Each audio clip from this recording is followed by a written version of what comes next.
Now let me give you a neat part of life. The pull is in the opposite direction, and it always is. Here's what success is. Success is learning to move in the opposite direction of the normal negative pull. Success is just overcoming the normal negative downward trend. Because I guess that's what life was meant to be. Overcoming the normal negative downward pull. Success is moving in the opposite direction. Life that springs from the seed really is moving in the opposite direction.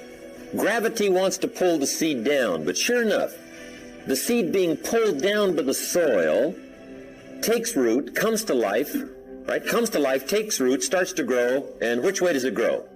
Up, right? It gets the roots and the nourishment, but it grows up. It pushes its way against gravity. It moves up, and that's what success is. That's what life is, of movement in the opposite direction. Here's something else to think about. Did you ever hear where the expression tip came from? As in tipping the waiter or waitress in a restaurant. Mr. Schoaf taught me that it began as a symbol for the phrase, to ensure promptness. Now, Schoaf said, if a tip is to ensure promptness, when should you give it? Answer, up front. See, I didn't know that. I said, no, you have lunch, and if you get good service, you leave a good tip. If you get lousy service, no tip. And he said to me, no, Mr. Rohn. Sophisticated people don't take a chance on good service. They ensure good service by giving the money up front. I said, wow, what a way to live. I had never thought of that. So the next time you have someone special to take to lunch, call the waitress over, arm around the shoulders and say, here's $5. Would you take good care of me and my friend? Schoaf said you won't believe what happens. They do what's known as hover. They hover around your table. One last major point. Life in style is also life in balance. Make sure you pay attention to all the values and dimensions of your life. One is family. If you have someone you care about, there is no value to match that. One person caring for another is life in the best of style and value. Protect it with a vengeance. If a chair gets in the way, I suggest you destroy the chair. It was wisely said so long ago, but is still true for today. There are many treasures, but the greatest of these is love. Better to live in a tent on the beach and have a love affair than to live in a mansion by yourself. Ask me. I know. Family must be cultivated like an enterprise, like a garden. Time and effort and imagination, creativity and genius must be summoned constantly to keep it flourishing and growing. Next is friendship. A priceless value, friendship. Friends are those incredible people who know all about you and still like you. Friends are those people who are coming in when everyone else is leaving. And, as someone once suggested, be sure to make the kind of friends on your way up who will take you in on your way down. Life is a bit of both up and down, but with true friends, friends who care regardless of your circumstances, the ups are more automatic and the downs less devastating. I do have one very special friend, though. If I was stuck in a Mexican jail and accused unduly, I would call this friend. Guess why I'd call this friend? He would come and get me. Now that is a friend. Someone who would come and get you. Guess how much you would spend to get me? Right, as much as it would take. Guess how long he would try to get me out? You're right, as long as it would take. That is a friend, someone who would come and get you. Now, I also have some casual friends who would probably say, call me when you get back. I guess we all have some of those friends. But friendship is so vitally important to those in search of the good life. Make sure your friendships get the attention and the effort they deserve. Properly nourished, they will give back to you that priceless treasure of both pleasure and satisfaction called the good life. And remember, the good life is not an amount. The good life is an attitude, an act, an idea, a discovery, a search. The good life comes from lifestyle that is fully developed, regardless of your bank account. so that it provides you with a constant sense of joy in living and fuels the fires of commitment to all of the disciplines and fundamentals that make life worthwhile.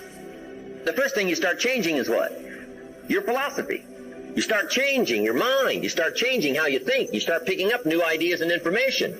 Gather new knowledge. Make better decisions about what's valuable. And I'm telling you, if you'll do that, your whole life will change. Your health will change. Your relationship with your family will change. Your ability to cope with challenges and problems will change. I'm telling you, income, promotions, all of it will change. If you will change, it'll all change. If you won't change, it isn't going to change. You can keep your fingers crossed if you want to and hope they'll straighten it out. You can wish for the wind not to blow quite as severe, but I'm telling you, wishing for the wind to change in your favor, we call naive at best. Don't do this any longer. Wish for a better wind. The key is to wish for the wisdom to set a better sail. Utilize whatever wind that blows to take you wherever you want to go. That is the philosophy I picked up at age 25, and it revolutionized my whole life. And here's what I found. I found it was easy. I got rich by the time I was 31, and it was easy. Now, here's my definition of easy. Got to jot this down.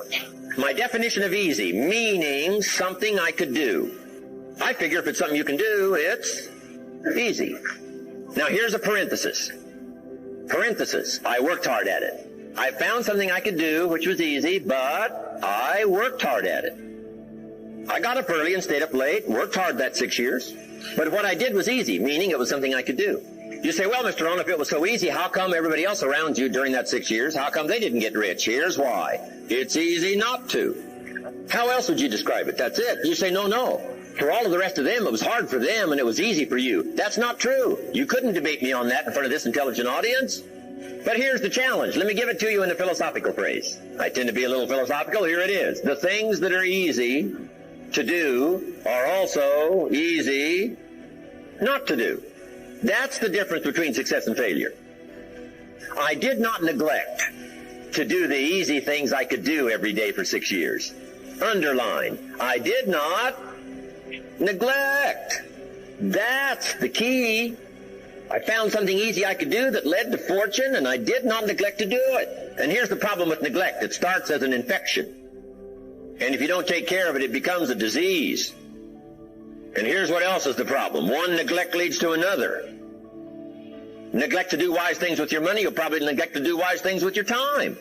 Neglect to do wise things with your time, you'll probably neglect to do wise things with your business. One leads to another, leads to another. Pretty soon, neglect has you by the throat, emptying your purse, emptying your heart, emptying all of your chances for equities and power and all the good things. What if you should be walking around the block every day for your good health and you don't? I'm telling you, you're on the wrong track. You should do it, you could do it, you don't do it. That's called formula for disaster. All you've got to do is let that and a few other things accumulate for 6 years, and now you're driving what you don't want to drive, wearing what you don't want to wear, living where you don't want to live, doing what you don't want to do, maybe having become what you really didn't want to become. I'm telling you, that's it. Just neglect along, drift along, and it's got you by the throat. It'll take all your values, leave you with just a little bit of dust in a summer wind, and it'll soon be gone. That's it. It's where I found myself at age 25 until my teacher came along and said, Mr. Rohn, up till now you've messed up. Let's see if we can't clean that up and change it all. I did. Changed my life. Not just the money, all the rest of the values that came pouring in. When I understood that it was me. It was me. We intend to when the idea strikes us. We intend to when the emotion is high. But now if you don't translate that into action fairly soon, now the intent starts to diminish. And a month from now, it's cold. A year from now, can't be found. So act. Set up a discipline when the emotions are high and the idea is strong and clear and powerful. That's the time to set up the discipline. Somebody talks about good health and you're stirred. Say, right. You need to get a book on nutrition. Get the book before the idea passes and before the emotion gets cold. Go for the book. Start the library. Start the process. Fall on the floor. Do some push-ups. Action. Got to take action. Now, here's what's important about discipline. All disciplines affect each other. In fact, here's a good philosophical phrase. Everything affects everything else. Nothing stands alone. Don't be naive in saying, well, this doesn't matter. I'm telling you, everything matters. There are some things that matter more than others, but there isn't anything that doesn't matter. That's why action is so important. The least action, the smallest action. Take it. Because when you start accomplishing and the value starts to return from that one action, it'll inspire you to do the next one and the next one and the next. You start walking around the block, it'll inspire you to get an apple. Get an apple, it'll inspire you to get a book. Get a book, it'll inspire you to get a journal. Get a journal, it'll inspire you to grow, develop some skills. All disciplines affect each other. Every lack affects the rest. Every new affects the rest. The key is to diminish the lack and set up the new. And you've started a whole new life process. Also, one more thought on discipline. Here's the greatest value of discipline. Self-worth. Self-esteem. People are teaching self-esteem these days, but they don't connect it to discipline. The least lack of discipline, and it starts to erode our psyche. One of the greatest temptations is to just ease up a little bit. The slightest lack of doing your best starts to erode the psyche. Instead of doing your best, doing just a little less than your best. Sure enough. You say, well, it's just going to affect my sales. No, it's going to affect your consciousness. It's going to affect your philosophy. Now you've begun in the slightest way to affect your own philosophy. I got better day by day and week by week and month by month, and I'm asking you to do the same thing until you can develop a long arm and a long reach, until you can develop influence that won't quit. Touch people next year you couldn't touch this year. Touch people now you couldn't touch before. Conduct a meeting now you couldn't conduct before. Heart and soul now mixed in there that wasn't theirs, missing before.